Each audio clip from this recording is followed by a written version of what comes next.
सुनो, नया आपका टॉपिक क्या हुआ, श्वसन की क्रियाविधि। मतलब इसमें आपको पढ़ना है कि श्वसन की घटना में हमारे शरीर के अंदर क्या क्या क्रियाएं होती हैं। हेडिंग का मतलब अगर आपको समझ में आ गया तो आप स्वयं ही थोड़ा बहुत आप समझ जाओगे, क्योंकि आप कक्षा 6, 7, 8 में ये सब श्वसन वगैरह थोड़ा थोड़ा पढ़ते आ रहे हो, तो इसमें थोड़ा सा वृद्धि किया जाएगा कि आपका और आगे क्या प्रोसेस होता है। ठीक है, अगर श्वसन की क्रियाविधि आपको पूछा, ये जब भी बनेगा तो लॉन्ग क्वेश्चन बनेगा और 60 क्वेश्चन भी बहुविकल्पी में भी आने का चांस रहता है। इसलिए आप पढ़ेंगे क्या, श्वसन की क्रियाविधि, श्वसन की घटना जो होती है उसमें क्या क्या हमारे शरीर में क्रियाएं होती हैं, इसी विधि को पढ़ना है। तो पहला हमारा जो आता है नाक। ठीक है, नाक के रास्ते ऑक्सीजन अंदर प्रवेश करता है। ठीक है, और उसको खींचने का काम कौन करता है, फेफड़ा।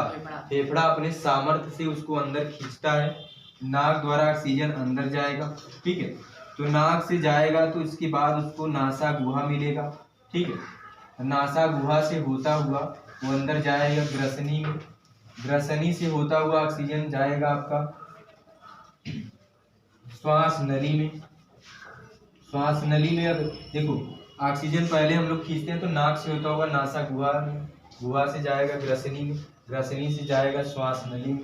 ठीक है, श्वास नली से उसको थोड़ा सा पहले मिलता है आपका कंठ मिलता है, जो ये गले के पास उठा हुआ उभरा हुआ भाग है वो स्वर यंत्र या इसको कंठ कहा जाता है।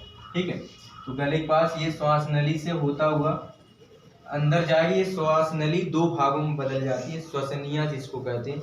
एक चला जाएगा एक फेफड़े की तरफ, दूसरा चला जाएगा दूसरे फेफड़े की तरफ। ठीक है, तो श्वास नली, इसमें आपका श्वास नली ही चेंज हो जाती है, श्वसनियों में चेंज हो जाती है।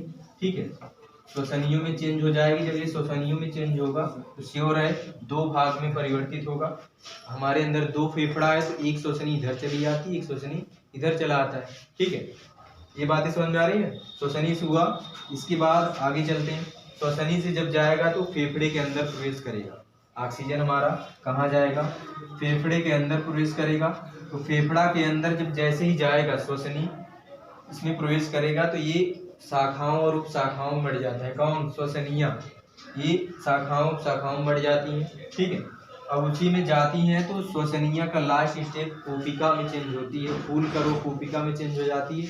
ठीक है, इसी कोशिका में ऑक्सीजन का क्या होता है, आदान प्रदान होता है। तो यहीं पर हमारी पतली पतली रुधिर की नसें लगी रहती हैं, तो इसी द्वारा ये ट्रांसफर कर दिया जाता है किसको, आपका रुधिर यहाँ से इसको ऑक्सीजन को ले लेता है। ठीक है, इसके बाद रुधिर अब इसको ले जाएगी हृदय के पास, हृदय से पंप होता है, हमारे शरीर में पूरा संचार करता है। रुधिर के साथ ऑक्सीजन जाएगा, कोशिकाओं में जाएगा, इसके बाद कोशिका से उसका फिर श्वसन की प्रक्रिया होगी कोशिका के अंदर। इसके बाद वहाँ से कार्बन डाइऑक्साइड लेकर वो बाहर आ जाता है। वही प्रोसेस उसी स्थल से होता हुआ रिटर्न कार्बन डाइऑक्साइड को लेते हुए वो हमारे नाक के रास्ते से अलग हो जाता है, बाहर आ जाता है। अब देखो एक बार और देख लो इसको।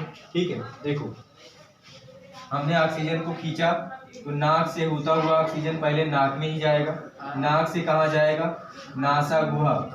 नासा गुहा क्या होता है, नासिका जो हमारी होती है नाक, इसके अंदर एक गुहा होता है। गुहा का मतलब स्थान होता है, वहाँ पर कुछ स्थान होता है, इसी को हम नासा गुहा कहते हैं। ठीक है, नासा गुहा के बाद ये जाएगा प्रोसेस। ठीक है, नासा का गुहा जाएगा आपका ग्रसनी में, ग्रसनी से होता हुआ कहाँ जाएगा, श्वास नली में। ठीक है, श्वास नली, देखो आगे रुको भैया।